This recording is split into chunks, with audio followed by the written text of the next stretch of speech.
Dah hujung bulan ni, tapi jualan masih 2,300.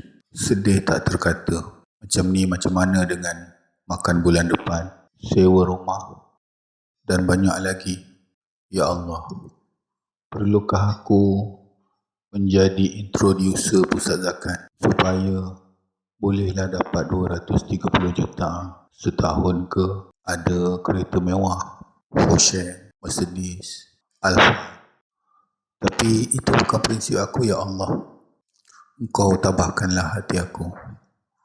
Awal pagi sudah keluar mencari rezeki.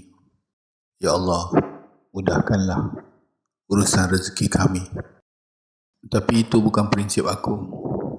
Ya Allah, prinsip aku, ya Allah. Aku nak kembangkan juga perniagaan ni. Banyak sekolah yang akan ambil dari aku yang bermula kecil ni. Ya Allah, kau mudahkanlah urusan aku untuk berniaga.